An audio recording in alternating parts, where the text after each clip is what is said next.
Mes chers amis, nous y voilà. Ce frère qu'on aime tant, celui qui est là pour nous. Je crois que ce soir, mon cher Bernard, vous n'allez pas vraiment vous sentir seul. On est tous avec vous. Et vous êtes là pour nous. Merci encore.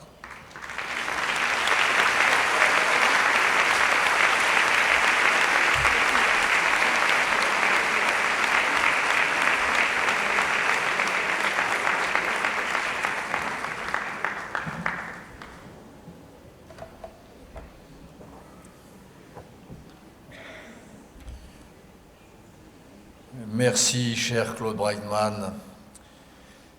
Merci, cher Denis Charbit. Merci à vous tous, mes chers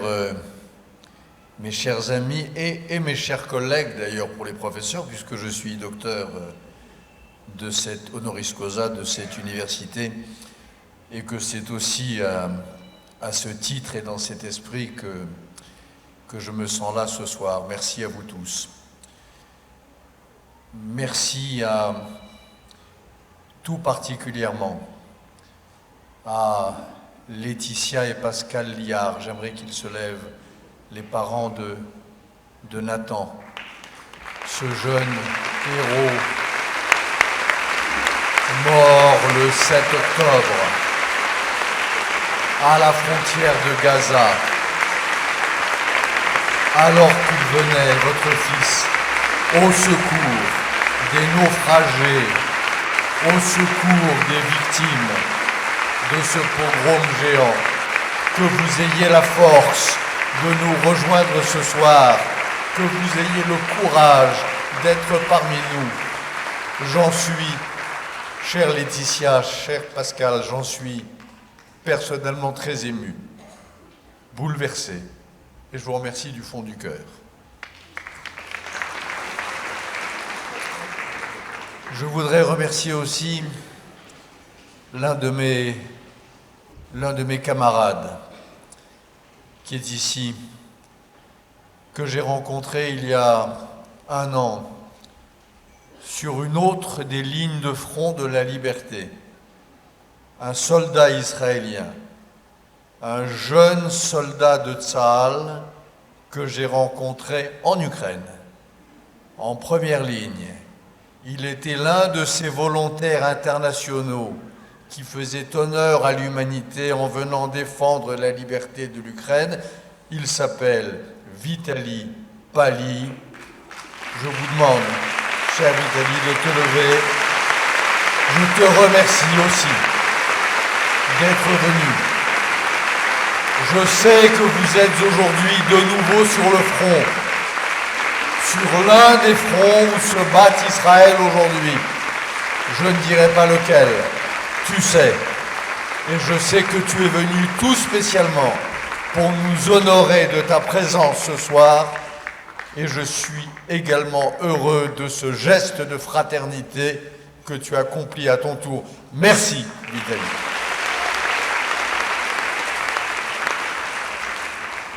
Pour ce qui est de Solitude d'Israël, ce livre avec lequel j'avais en effet rendez-vous, cher Denis, comme au fond tout écrivain juif qui se respecte, j'avais rendez-vous depuis très longtemps avec mon livre sur Israël, comme Léo Strauss, comme Raymond Aron, comme Joseph Kessel, comme tant d'autres écrivains juifs européens, j'avais secrètement rendez-vous depuis la lointaine époque où j'écrivais le Testament de Dieu, il y a 45 ans, j'avais secrètement rendez-vous avec ce livre.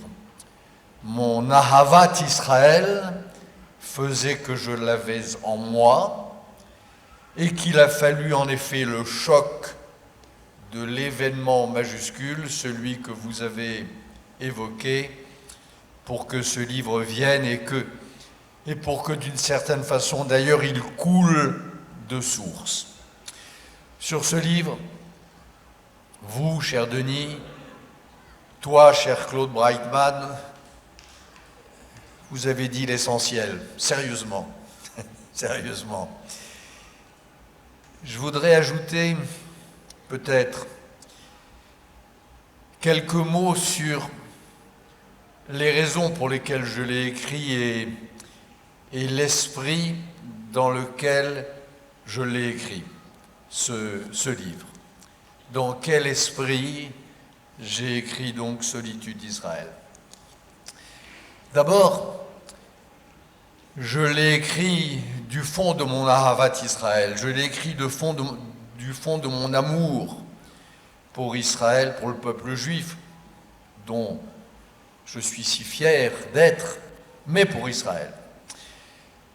Quand je regarde en arrière, vous savez, j'ai l'âge d'Israël, à quelques mois près, et à part la guerre d'indépendance où je suis né, je suis venu ici à chacune des guerres d'Israël. J'ai été ici en 1967, j'étais ici en 1973, je suis venu au moment de la guerre des Scuds, je suis venu lors de la première guerre du Liban, je suis venu en reportage au moment de la seconde guerre du Liban, incorporé dans une petite unité Golani. J'avais raconté tout cela dans un reportage pour Le Monde pour aller chercher un blessé au-delà des lignes, du côté du fleuve Litani, à l'orée du fleuve Litani.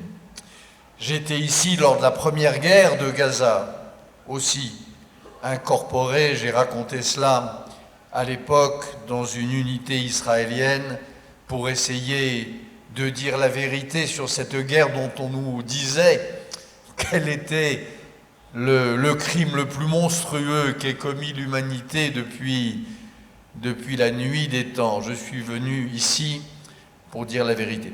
Et bien de la même manière, le 7 octobre, le 8 plus exactement, enfin le 7, j'ai pris la décision, le 7 au matin, de prendre le premier avion possible pour être ici, à vos côtés et dans le sein d'Israël souffrant. Et dès le 8, j'étais à Sderot, j'étais dans les villes du sud encore bombardées. Dès le 10, j'étais dans les kibboutz torturés, dévastés, désertés de Be'eri et de Kfar Aza. J'ai été, juste après l'équipe de I-24, parmi les premiers témoins de cette désolation, parmi les premiers à avoir entendu les témoignages des survivants, parmi les premiers à avoir recueilli les témoignages de ceux et de celles qui avaient vu les crimes, qui avaient vu les viols, qui avaient vu ces viols très singuliers dont je n'ai pas connu d'exemple ailleurs, qu'ont été les viols commis par les assassins et par les soldats du Hamas contre les femmes juives de Kfar Aza. Ces femmes violées par l'un et assassinées par l'autre, ces femmes violées tandis qu'un autre leur tailladait la poitrine, leur déchirait le visage et les martyrisait jusqu'à l'ultime stade de l'inhumanité. J'ai recueilli tous ces témoignages. J'ai vu, avec une organisation humanitaire que vous connaissez bien, j'ai vu non pas les cadavres, ils venaient d'être comme il se doit, tous, sauf ceux des djihadistes, dont les corps pourrissaient encore au soleil sous des bâches bleues, mais eux, les cadavres juifs avaient été inhumés comme il convient. J'étais avec mon ami Yossi Abravanel, j'ai entendu qu'il était là, avec mon ami Benjamin Touati de Elnet, tous les deux, je ne sais pas s'ils sont ici. Nous étions donc dans ces kibbutz, mais nous avons vu peut-être pire. que les cadavres. Nous avons vu les morceaux de cadavres. Nous avons vu les débris de corps non encore identifiés, non encore attribués, auxquels il s'agissait pour ceux que nous accompagnions d'offrir une sépulture décente, humaine et juive. Donc j'ai vu tout cela, le 8, le 9, le 10, le 11 octobre, j'ai passé un peu de temps, autant que je le pouvais, avec des familles d'otages à attendre, à comprendre qu'il ne fallait plus attendre, bref, à essayer de témoigner de cette déchirure dans l'histoire qui venait de se produire. Et moi qui ai connu donc toutes les guerres d'Israël, je les ai toutes moins vécues que vous, bien sûr, mais un peu vécues. Il m'est apparu très vite comme une évidence que celle-ci était la plus redoutable. La plus redoutable. Pour une raison très simple et qui m'a sauté aux yeux. C'est que le Hamas n'est pas que le Hamas.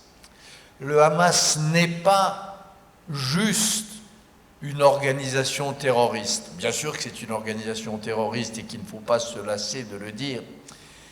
Mais le Hamas est plus encore que cela. Le Hamas est une organisation terroriste doublée d'une armée qui agrège autour d'elle les puissances autoritaires les plus féroces et les plus agressives d'aujourd'hui. Qui dit Hamas, dit Iran. Le Hamas n'existerait pas sans l'Iran.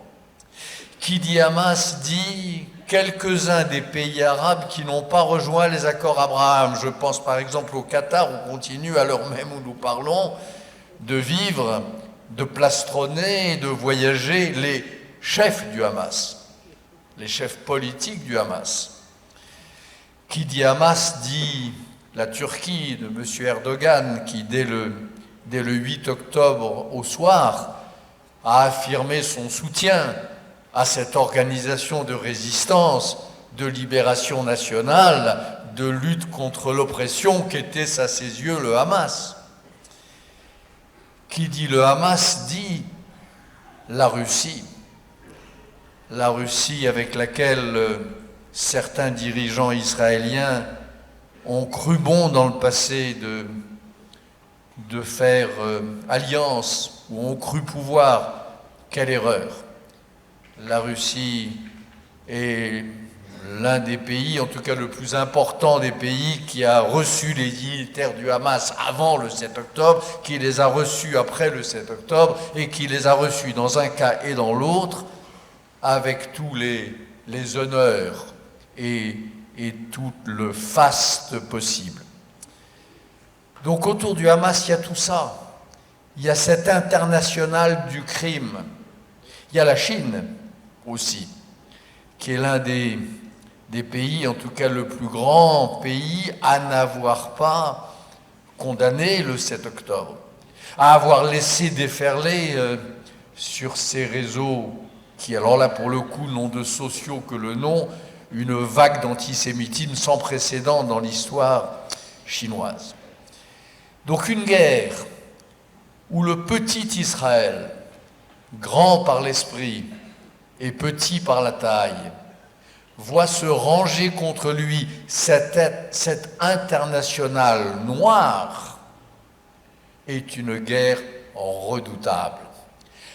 Jamais Al-Qaïda, jamais Daesh n'a reçu le soutien, n'a reçu les encouragements, n'a reçu le soutien logistique, militaire, stratégique de puissances aussi nombreuses et aussi influentes sur la scène du monde.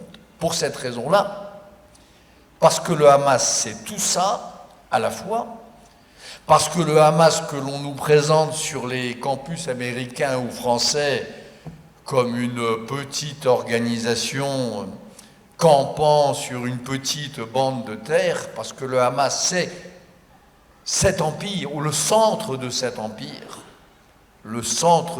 empire à 5 têtes, cette guerre est une guerre existentielle pour Israël.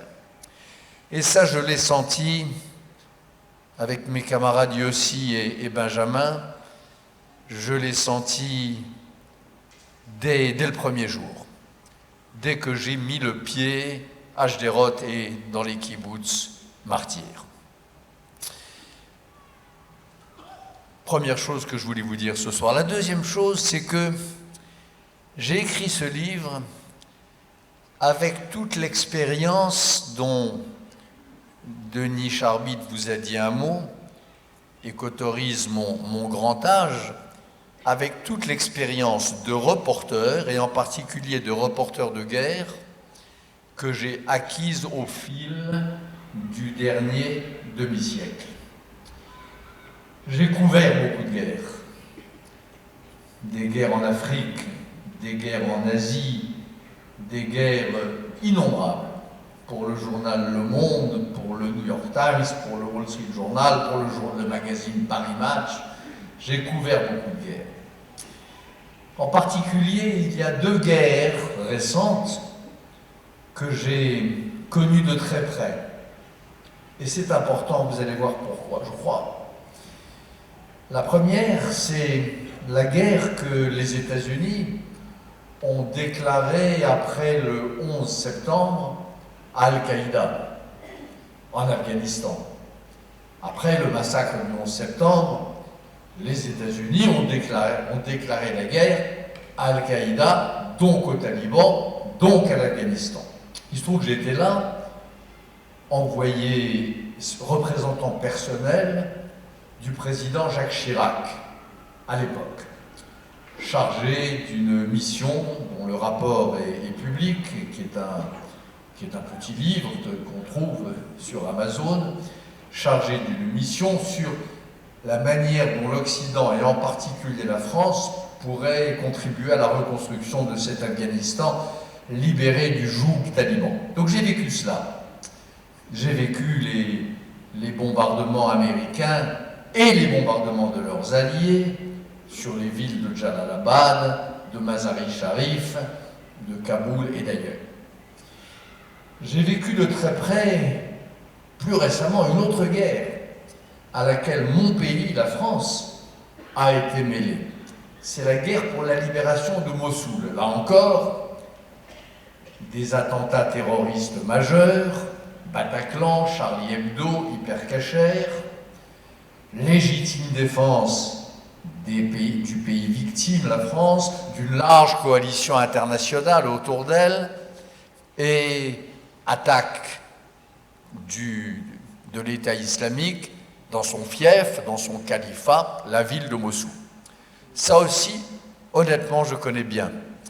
J'ai tourné un film qui s'appelle La bataille de Mossoul, et je suis, je crois, l'un de ceux, en tout cas l'un des Occidentaux, à avoir vécu cette bataille jour après jour, à en avoir tenu la chronique jour après jour, entre le 7 ou 8 novembre 2015 jusqu'à la mi-janvier 2016, jusqu'à la libération du tombeau de Jonas, qui pour moi avait une signification symbolique particulière, avec ma caméra, mais une petite équipe et moi-même une caméra. Là encore, j'ai vu la France, les États-Unis, des pays arabes, la division d'or irakienne dans laquelle j'étais incorporé. Je les ai vus combattre ce qui restait du califat, détruire ses bases et ses structures de commandement, briser son épine dorsale, détruire la ville historique de Mossoul. Ce qui me frappe dans la guerre qu'Israël livre depuis 7 mois, ce qui me frappe lorsque je la compare, cette guerre, à toutes celles que j'ai connues, à toutes celles que j'ai couvertes, et notamment aux 2 dernières que je viens d'évoquer, c'est l'extrême solitude d'Israël, au sens propre du mot, pas métaphysique, pas biblique, pas Abraham seul sur la rive du fleuve tandis que les nations se tiennent sur l'autre rive. Non, Israël seul sur le front. Contre Al-Qaïda, il y avait foule, coalition nombreuse. À Mossoul, encore une fois, il y avait foule, coalition considérable. Contre cette 3e étape de la même histoire qui commence avec Al-Qaïda, qui se poursuit avec l'État islamique et qui aujourd'hui continue avec Hamas et les siens, Israël est seul. À ma connaissance, pas d'alliés, pas de force conjointe. Deuxième chose qui me frappe, c'est que je n'ai jamais vu, dans aucune des circonstances que je viens d'évoquer, une armée faire des efforts aussi considérables pour épargner les vies civiles. Jamais. Je n'ai jamais vu à Mossoul des pluies de tracts avertissant les habitants des quartiers que l'on allait bombarder. Je n'ai jamais vu dans les rangs de la division d'or irakienne des juristes chargés en temps réel de vérifier la conformité d'une opération avec la loi internationale ou avec le code de l'armée irakienne.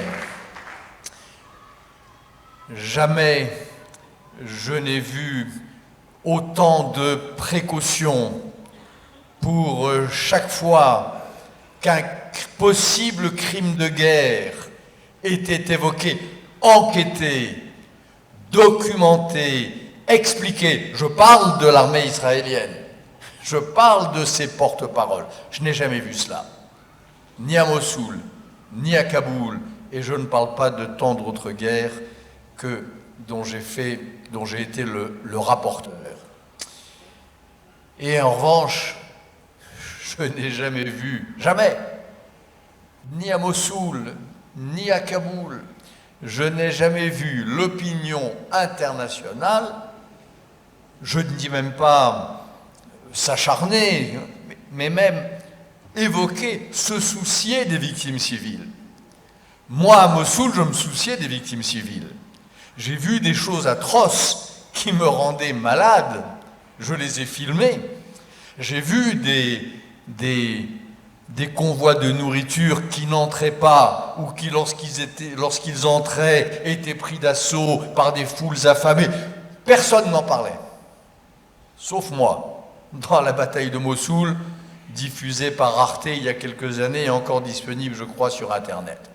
Là, dans le cas d'Israël, le monde entier est au balcon pour répertorier et, lorsqu'elle n'existe pas, inventer les éventuelles erreurs de l'armée israélienne, pour pointer telle ou telle unité de jeunes gens perdant leurs moyens, perdant leur sang-froid, comme il arrive dans toutes les armées du monde lorsqu'elles arrivent aux abords d'une maison piégée. Donc ça, c'est la deuxième chose qui m'a frappé. J'ai vraiment abordé dans ce livre, cher Denis Charbit, j'ai vraiment tenté d'aborder cette guerre avec cette expérience que la vie m'a donnée. Cette expérience donc de témoin qui vaut ce qu'il vaut, sûrement pas un témoin exemplaire, il y a de meilleurs témoins que moi, mais enfin, dans les quelques cas que je vous ai évoqués, il n'y en a pas beaucoup.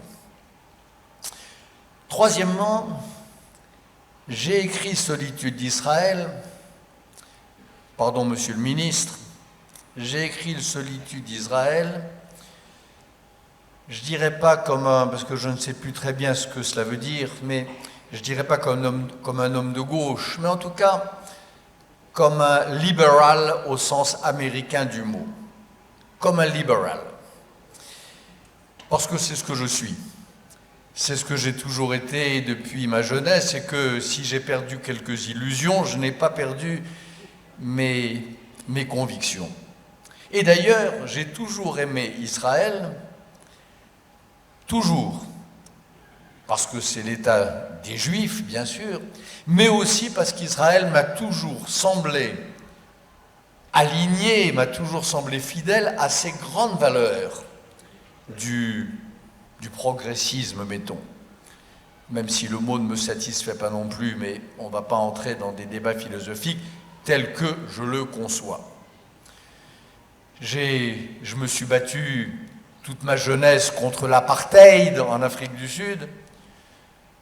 Je ne connais pas un pays au monde où il y ait une minorité, en l'occurrence arabe, palestinienne, musulmane, aussi importante, 20% de la population d'Israël, et où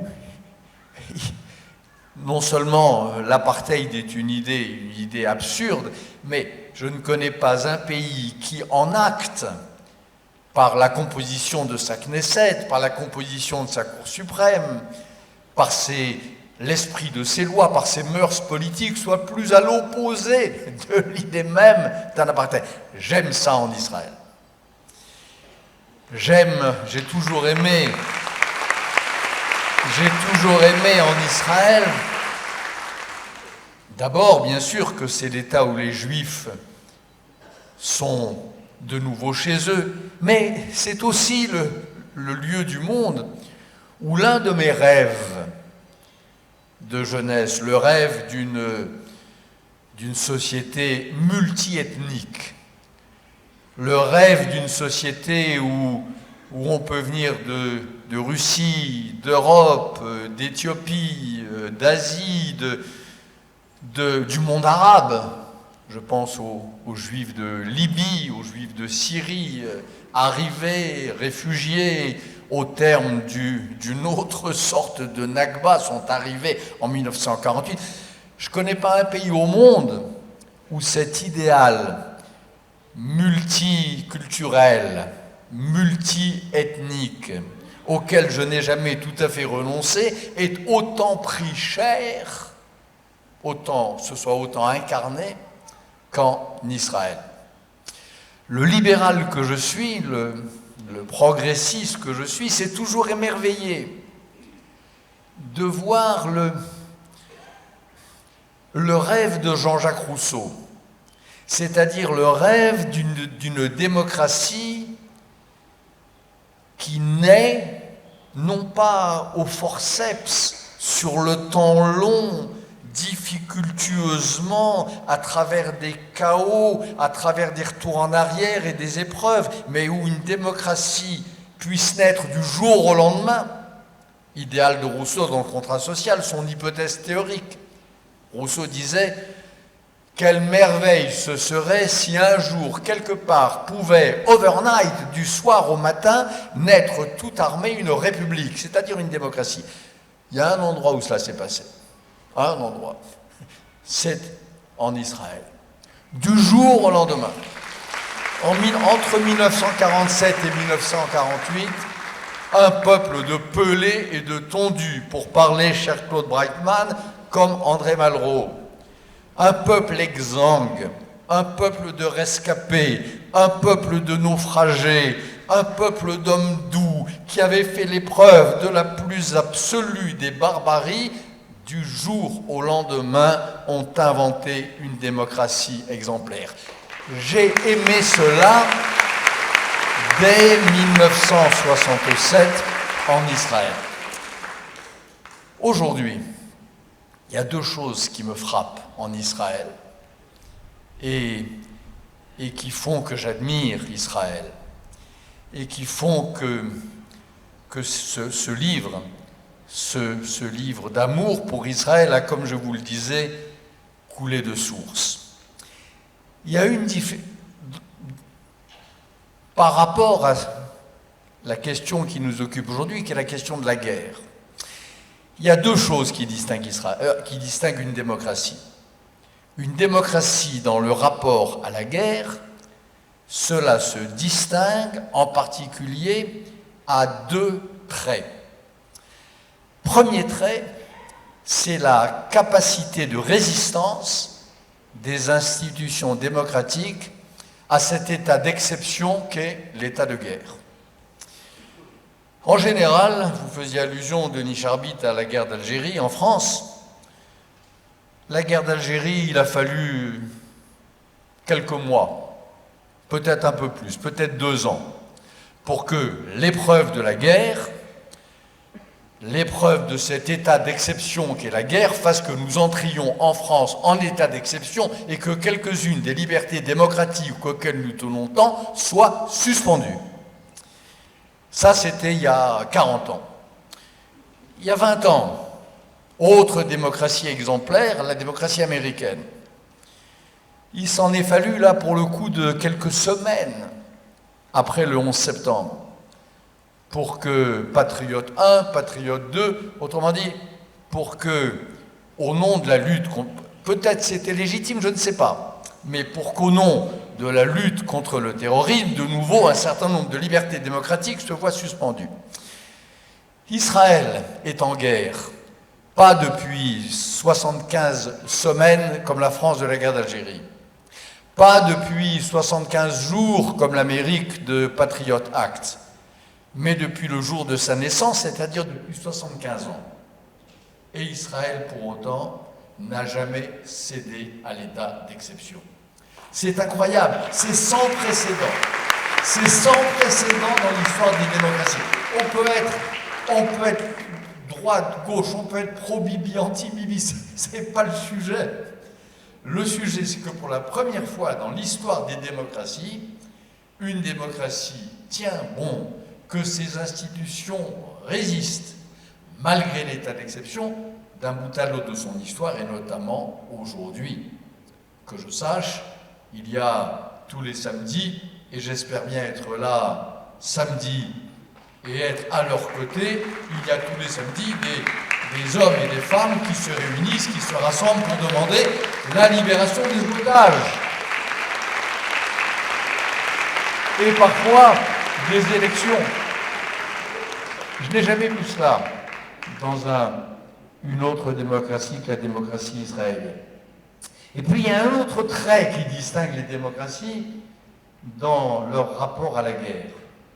Au fond, la différence entre les régimes tyranniques et les régimes démocratiques, c'est que dans un régime tyrannique, chez Poutine par exemple, ou chez les nostalgiques arabes de l'Oumma, ou chez les chiites iraniens, en gros, la guerre est la règle et la démocratie est l'exception. La guerre, c'est l'état normal, et la paix, c'est l'exception. L'état normal du monde, pour un tyran, c'est la guerre, et quand il y a la paix, c'est une parenthèse entre deux guerres. C'est ça, le rapport à la guerre des tyrans. Le rapport à la guerre des démocrates, c'est l'inverse. L'état normal de l'humanité, c'est la paix, et parfois il y a ce grand malheur, mais qui est une parenthèse parfois très longue et parfois courte, qu'est la guerre. La guerre est une parenthèse et la paix est l'état normal. C'est ça le partage.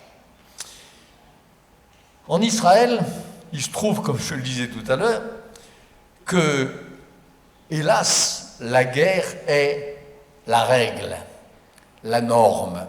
La guerre dure depuis 75 ans, de manière presque discontinue. Et quand certains font la paix, d'autres reviennent à la charge et remontent en première ligne. Je pense à l'Iran, après l'entrée de quelques-uns des grands États arabes dans les accords Abraham, et ainsi de suite. Malgré tout ça, ce qui est miraculeux dans ce pays, en Israël, ce qui est miraculeux, ce qui me bouleverse chaque fois que j'en suis témoin, ce qui est miraculeux, c'est que malgré cette permanence de la guerre, malgré toutes les raisons que l'on pourrait avoir de vivre sous l'empire du théorème tyrannique, c'est-à-dire la guerre est la norme et la paix est l'exception. Eh bien non. Je crois qu'être israélien, c'est malgré tout, malgré l'évidence, malgré la récurrence, malgré l'héroïsme des vieux soldats qui, le 7 octobre dans l'après-midi, reprennent leurs fusils, reprennent un vieil uniforme et viennent défendre les kibboutz, malgré tout ça, la guerre demeure en Israël quelque chose d'atroce. Tous les Israéliens sont à leur façon. Il y avait dans l'histoire romaine, dont j'ai été nourri dans ma jeunesse, autant que d'histoire juive, il y avait un personnage qui s'appelait Cincinnatus. Cincinnatus était un grand général, mais chaque fois qu'il avait gagné une guerre, il retournait à sa charrue. Les charrues d'aujourd'hui, ce sont des start-up. Les généraux de l'époque romaine sont devenus ces magnifiques commandants de Tsahal, mais c'est la même chose. Je ne connais pas un officier supérieur de Tsahal, je ne connais pas un soldat de Tsahal dont le rêve secret, lorsqu'il entre dans Gaza ou lorsqu'il demeure pour l'instant l'arme au pied sur le front nord dans l'attente de l'attaque du Hezbollah, n'est le rêve secret, et d'ailleurs pas secret, de revenir à sa charrue, de revenir à son jardin ou de revenir à sa start-up.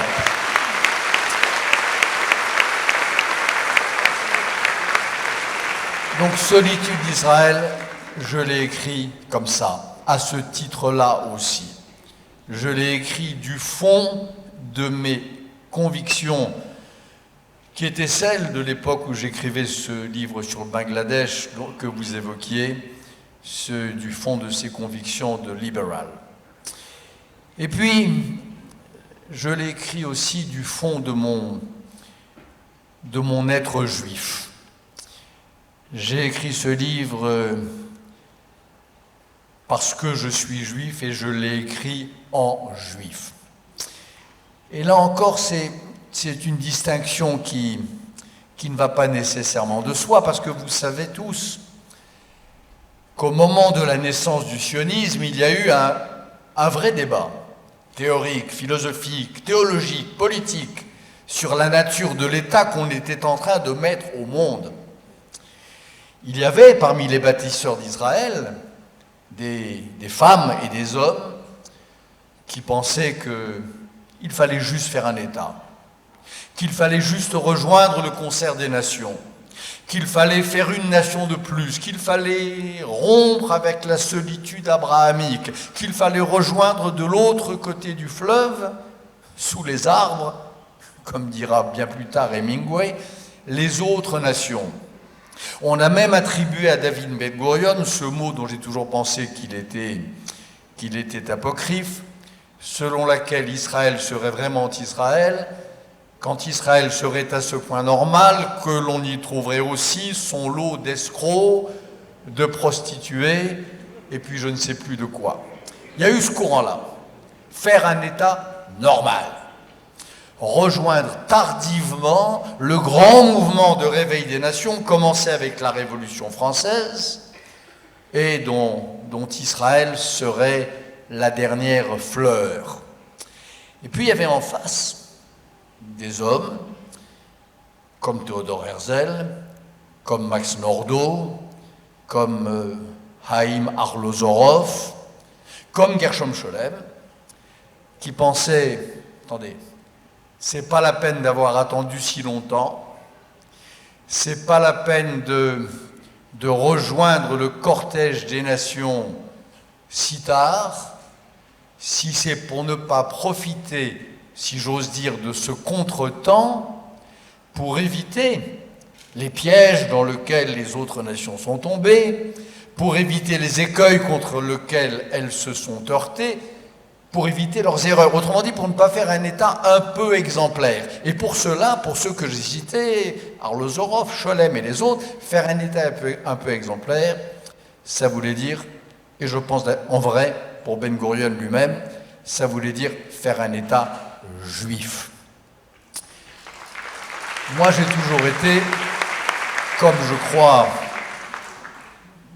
je l'entends, la majorité d'entre vous, et je crois la majorité des Israéliens, du second parti, c'est-à-dire du parti de ceux qui pensent en effet que ce jeune État, qui est encore Israël, se doit d'être un État juif, fidèle aux valeurs juives, fidèle à l'âme juive. Je suis de ceux qui pensent que de même que les Juifs de la diaspora ont dit pendant des siècles et des siècles, si je t'oublie Jérusalem, que ma main se dessèche, de même, je crois qu'un Juif d'Israël, c'est aussi quelqu'un qui, dans la part secrète de son cœur, se dit ou entend le murmure qui dit « Si je t'oublie, âme juive, que mon cœur se dessèche. » Je crois qu'être israélien, c'est cela. Et j'observe, et c'est à la lumière de ces observations que j'ai écrit Solitude d'Israël. J'observe ces manifestations magnifiques de ces familles qui tous les samedis se retrouvent pour réclamer le retour des leurs et pour rappeler que sauver une vie vaut l'observance de tous les Shabbats du monde. Les familles d'otages, celles qui attendent et celles qui n'attendent plus et qui, une fois leur deuil fait, rejoignent les premières pour, à leur côté, attendre aussi. Ces familles-là, fidèles au commandement que je viens de dire, fidèles à la doctrine maïmonidienne sur la prise d'otages et leur rachat, ces familles, tous les samedis, place des otages à Tel Aviv, elles sont l'âme du judaïsme. Je vois ce dont je vous parlais tout à l'heure, la façon dont l'armée israélienne organise pour les civils de Gaza des corridors d'évacuation, la façon dont des unités israéliennes protégeaient longtemps la route Saladin contre les tueurs du Hamas qui empêchaient les civils palestiniens de fuir. Je vois au quotidien le soin qu'ont pris les soldats israéliens, des leurs bien sûr, de leurs frères d'armes, mais aussi de ces autres dont ils s'instituaient, pour ainsi dire, les gardiens. Et là encore, ce soin-là, cette sollicitude-là, unique dans l'histoire des guerres, comme je vous le disais, que voulez-vous? C'est l'esprit même du judaïsme. Je n'ai jamais vu cela dans une autre guerre au monde, parce qu'il n'y a qu'un peuple juif et il n'y a qu'un État juif, c'est celui-ci. Je vois, on peut faire, et vous savez, je ne vais pas rentrer, certainement pas, et surtout pas ici d'ailleurs, dans les querelles politiques, d'ailleurs bien légitimes, israéliennes. Mais la manière dont pendant le Ramadan, la façon dont les fidèles musulmans ont été autorisés à pratiquer comme ils l'entendaient, cette façon-là, là encore, exemplaire, quelle fidélité au commandement de faire de cette terre, je cite là aussi le verset, une maison de prière pour tous les hommes. Lorsque les fidèles montaient en pleine guerre sur ce qu'ils appellent l'esplanade des mosquées, la façon dont ils le faisaient en toute liberté, quelle plus belle illustration de cette maison de prière pour tous les hommes que la terre juive, depuis les temps prophétiques, jusqu'à ces autres temps prophétiques que furent les temps des pionniers du sionisme, qu'Israël voulait être. Donc, encore une fois, ce livre, je l'ai écrit en juif, et je l'ai écrit parce que cette guerre m'a semblé être menée, elle est menée, en fidélité aux principes les plus saints, pas les plus sacrés, les plus saints, S-A-I-N-T-S, du judaïsme. Voilà. Et puis, ce livre, je l'ai écrit aussi, j'allais l'oublier, je l'ai aussi écrit en français, en langue française, ma langue, mais je l'ai écrit aussi en citoyen français, enfin en citoyen européen d'origine française. Et je l'ai écrit avec dans les oreilles le fracas insupportable et ahurissant de cet antisémitisme dont le bruit a explosé comme un coup de tonnerre. Denis Charbit l'a dit très, très justement tout à l'heure dans les quelques mots de présentation de mon livre qu'il a bien voulu faire. Cette explosion d'antisémitisme, contrairement à la façon dont l'histoire est en train de se réécrire, elle ne s'est pas produite en réaction aux souffrances, aux souffrances d'ailleurs réelles, des Palestiniens. Elle ne s'est pas produite devant ce qui pourrait apparaître, tout ça peut être débattu, la disproportion éventuelle de la riposte israélienne. L'explosion d'antisémitisme, elle s'est produite aussitôt. Dès le 8 octobre, les pires insanités proférées par les députés de la France insoumise en France, dans mon pays, ceints de leurs écharpes tricolores, elles ont été proférées à Paris, à Tunis, à l'Assemblée nationale ou sur le seuil de l'Assemblée dès le 8 octobre. C'est alors même qu'Israël était sous le choc, alors que Tel Aviv était pétrifiée, alors que Jérusalem était telle une ville morte, alors que les kibboutz étaient vides, alors que les Juifs du monde étaient tétanisés d'horreur, c'est à ce moment-là que cette marée noire d'antisémitisme a commencé de déferler. Comme si le 7 octobre, loin de susciter l'horreur, loin de susciter, ne serait-ce qu'un moment, un sentiment de fraternité, avait au contraire ouvert les vannes, avait au contraire ouvert la boîte de Pandore des vieux démons qui ne demandaient que cela pour ressurgir. Et quand je dis antisémitisme, là encore, j'ai de l'expérience, une autre expérience. Ce n'est pas l'expérience de reporter, c'est la troisième oreille de l'historien des idées que je suis aussi, dans mon vrai métier, mon métier de philosophe.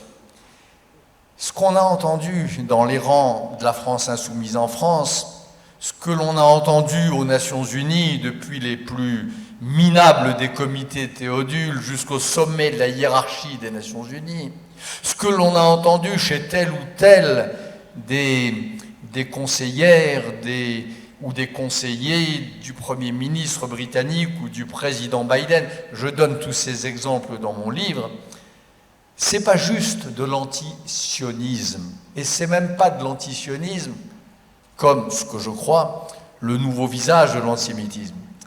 C'est de l'antisémitisme canal historique. C'est de l'antisémitisme version la plus archaïque. C'est l'antisémitisme de l'époque des années 30, de l'époque de l'affaire Dreyfus qui revient. Lorsque, en France, on sort d'une manifestation, le jour de la fête internationale des femmes, lorsque l'on sort des cortèges des femmes au seul motif qu'elles sont juives et lorsqu'on les en sort de force, lorsque l'on décide, là encore, dans mon pays, en France, lorsque l'on se résout enfin que la parole des femmes violentées ou violées mérite d'abord d'être écoutée avant toute chose, pas sacralisée, mais écoutée avec respect. Et lorsque cette femme est juive, là on ne l'écoute plus, ou en tout cas on demande à cette parole d'être corroborée, on cherche des témoins, on s'étonne que le témoignage ne soit pas public, on s'étonne peut-être du fait qu'elle soit morte d'ailleurs et qu'on ait pour témoigner de son martyre que le récit d'un témoin.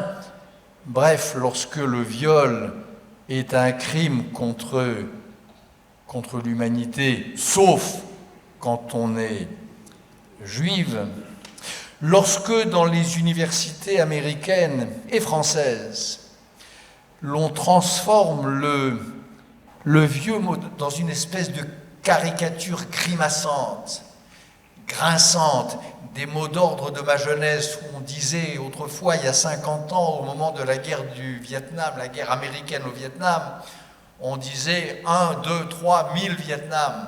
Aujourd'hui, on entend des jeunes crétins sur les campus américains dire, comme une sorte de mimétisme atroce, 1, 2, 3, 1000, 7 octobre. Cela c'est dit. Il y a eu dans les campus américains à Columbia, il y a eu des manifestations singeant les vieux mots d'ordre du peuple étudiant, d'insurgés d'autrefois, des foules pour scander « Nous voulons non plus 1, 2, 3, 1000 Vietnam, mais 1, 2, 3, 1000 7 octobre ». Quand tout cela s'énonce avec autant d'effronterie, on est face à l'antisémitisme le plus épais et le plus criminel. On est face à la haine des Juifs, à la haine de l'esprit, de l'être juif dans sa forme la plus barbare. Donc c'est ça la France d'aujourd'hui. C'est ça les États-Unis d'aujourd'hui. C'est ça la fine fleur de nos nations. Enfin c'est ça. C'est de cela qu'elle est menacée. C'est de cela qu'elle est pour partie le théâtre et c'est à cela qu'il convient de résister. Cette bataille-là, mes chers amis, les Juifs français, les Juifs des États-Unis, leurs amis la mènent en ce moment même. Et je pense qu'ils la gagneront. Je pense qu'ils sont en train de la gagner.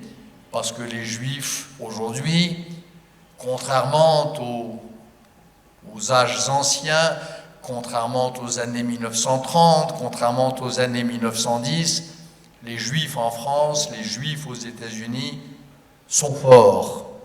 Ils sont forts par l'esprit, ils sont forts par les valeurs, ils sont forts par leur courage intellectuel, ils sont forts parce qu'ils sont fiers.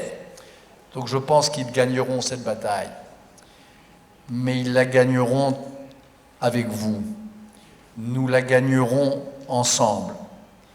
La bataille pour Israël, la bataille existentielle que vous livrez aujourd'hui sur le front sud, peut-être demain sur le front nord, la bataille que vous livrez avec au-dessus de la tête cette épée de Damoclès que sera, ce qu'à Dieu ne plaise, le 301e missile que sera peut-être lancé un jour sur l'une de vos villes, de nos villes, par l'Iran.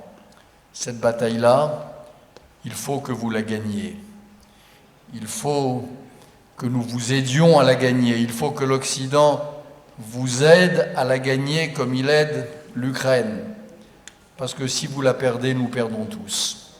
Parce que si Israël plie, si l'État refuge du peuple juif, si l'État du plus jamais ça, si cette mince bande de terre qu'est Israël et que le monde a fini par donner au plus vieux peuple persécuté du monde, parce que cela lui était dû, parce que c'était sa terre native, et aussi parce qu'il fallait bien qu'il y eût un lieu au monde où il échappe aux éventreurs, où il échappe aux lapidations séculaires.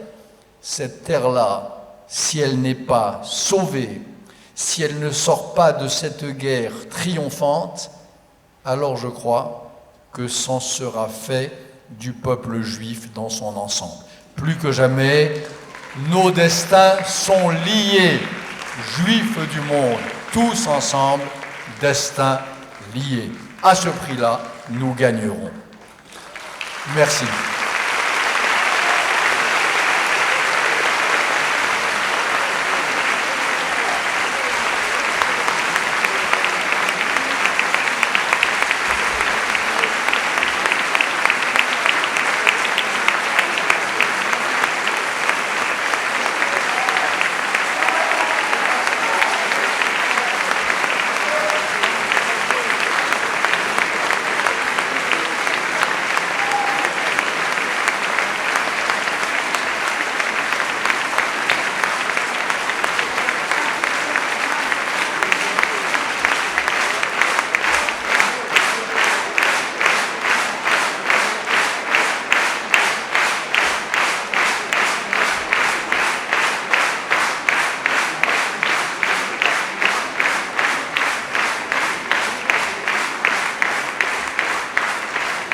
Ne partez pas, on voudrait chanter la Tikva. Je vais demander à une des plus belles voix francophones, à Cécile Benz, de bien vouloir me rejoindre sur la scène pour chanter ensemble la Tikva avec toute l'énergie dont vous êtes capable, parce qu'on commence avec ça.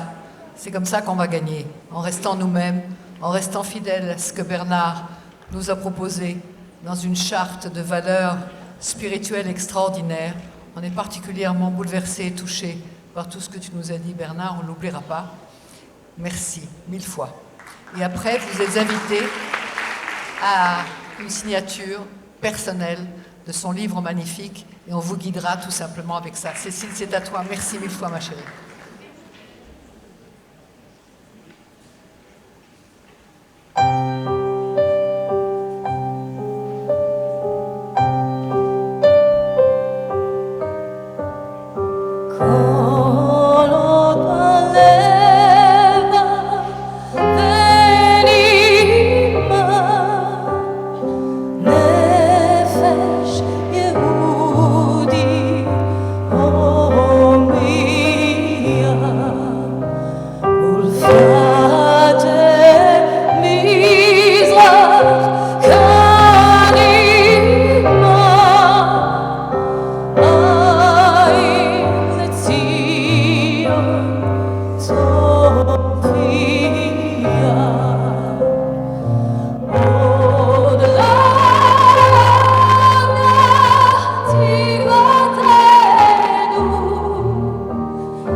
Juin pour Raphaël Antoven.